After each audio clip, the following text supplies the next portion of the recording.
আমরা আছি কালীগঙ্গা নদীর তীরবর্তী একটা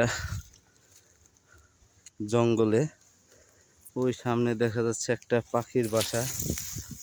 চেষ্টা করব এখানে যাওয়ার জন্য, তবে সাবধান, নিচেও খেয়াল করে যেতে হবে। চারপাশে অনেক ভাঙাচোরা।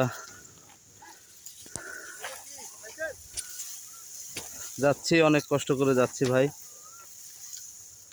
এখানে বেশ কয়েকটা বাসা দেখা যাচ্ছে, পাখির বাসা। আপনারা দেখতে পাচ্ছেন কিনা জানি না। ওই সামনে এই তো চলে আসছি।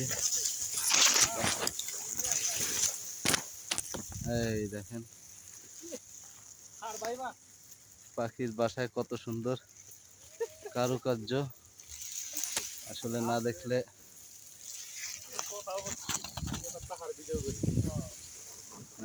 বুঝবেন না।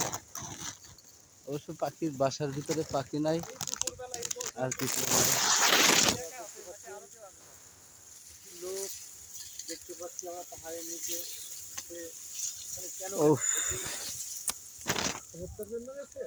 কাউকে নিয়ে চিপায় চলে গেছে। দেখি সামনে আরো কিছু খুঁজে পাওয়া যায় কিনা।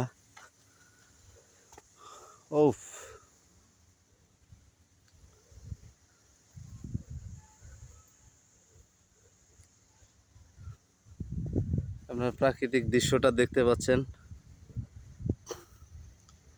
হালকা হালকা মেঘের চাদরে সূর্যি মামাকে ঢেকে রেখেছে। আবার কোথাও সূর্যি মামা তার উজ্জ্বল প্রখরতা দিয়ে মানুষকে আলো দেখাচ্ছে। গেলাম, দেখলাম।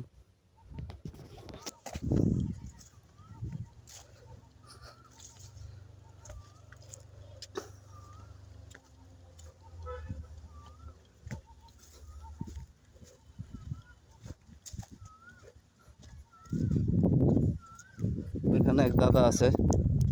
দাদা, আপনি এখানে আসছেন, মূলত কেমন উপলব্ধি করছেন আপনি? আসলে পরিবেশটা অনেক সুন্দর। তারপরে পাশে নদী, ঝাউবন, টুনির বাসা, তারপর মানে সব মিলে এক অপরূপ সৌন্দর্য মাঝে আমরা এখন বিরাজ করছি। সব মিলে ঠিক আছে, ভালো লাগছে। ধন্যবাদ দাদা। আসলে এখানে আসার যে আপনার আসার পরে যে আপনি প্রশান্তিটা পাইছেন, এই সম্পর্কে যদি একটু বলতেন। সরি, আমি বুঝি নাই। এখানে আসার পরে যে শান্তিটা অনুভব করছেন, যে ফিলটা নিছেন আপনি, তার সম্পর্কে যদি একটু কিছু বলতেন। আসলে আমরা তো ব্যস্ত মানুষ, কর্মজীবী মানুষ, চাকরি বাকরি করি, কিন্তু তার মাঝে কিছুটা সময় মানে নিজের প্রশান্তি বা নিজের মনের যে একটা ব্যক্তিত্ব, ঠিক আছে, সব মিলিয়া একটা রিল্যাক্স, মানে কাজের ভিতরেও একটু হালকা পাতলা বিনোদন, ভাল লাগছে সবাই মিলে। ধন্যবাদ। ধন্যবাদ দাদা।